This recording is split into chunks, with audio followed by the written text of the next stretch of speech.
Ang toxins makadaot sa cover o putos sa mga blood cells nga mahinungdan sa pagsticky o paglapot sa dugo. Ang paglapot sa dugo tungod sa mga toxins mo resulta kini sa poor blood circulation. Ang poor blood circulation mao hinungdan sa daghang mga balatian. Busa wag tanga mga toxins sa imong lawas. Wag tanga ang imong mga balatian. Bato ni ang maayong panglawas. Inom matag adlaw sa pinakakusog herbal capsule. G-Detox plus herbal capsule. Ang pinakakusog.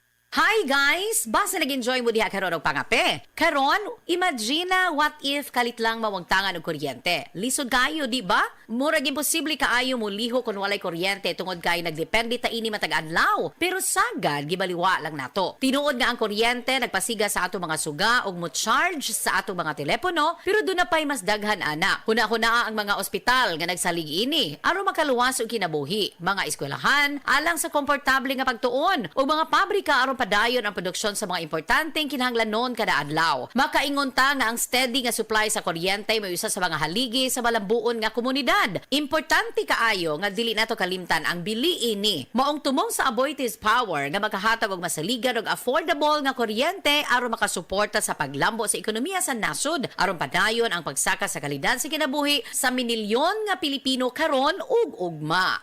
Bags-ong hairstyles? Basic madaot? Vita Keratin ang bahala nimo.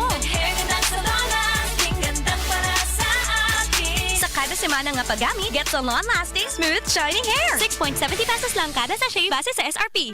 Ang mga mommies, simula pa lang, sigurado ng Max Alaga at Proteksyon ang binibigay nila sa mga bagets nila, lalong-lalo na sa teeth ng pamilya. Dapat, Max Alaga, Max Proteksyon din from unique toothpaste with Max Protect formula.